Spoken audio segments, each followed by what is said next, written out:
ঈদে মাংস কতটুকু খাবেন, কিভাবে খাবেন? ঈদ মানে আনন্দ, আর এই আনন্দের অনুষঙ্গ হলো খাওয়া দাওয়া।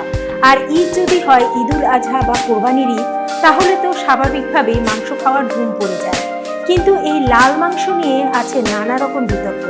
কারো কারো খুবই পছন্দ, আবার কেউ কেউ খুব ভয়ে থাকেন যে এটি খাওয়া ঠিক হবে কিনা, অথবা খেলেও কতটুকু স্বাস্থ্যসম্মত।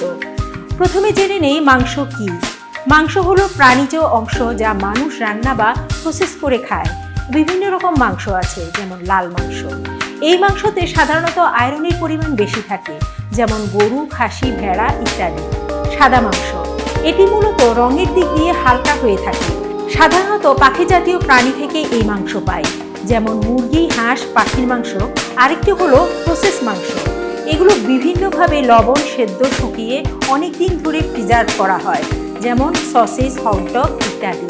অর্থাৎ কোন ধরনের প্রাণী থেকে আমরা মাংস পাই সেটার উপর ভিত্তি করে মাংসের প্রকারভেদ করা হয়। কিন্তু এর মধ্যে সবচেয়ে বিতর্কিত হলো লাল মাংস। কিন্তু এই লাল মাংসেরও রয়েছে অনেক পুষ্টিগুণ। মাংস হলো আমিষের খুব ভালো উৎস। এতে প্রায় সবগুলো অ্যামাইনো অ্যাসিড পাওয়া যায়। এতক্ষণ বার্তা বৈঠকের সাথে থাকার জন্য ধন্যবাদ। নতুন নতুন সংবাদ পেতে বার্তা বৈঠকের ইউটিউব চ্যানেল ও ফেসবুক পেজের সাথেই থাকুন।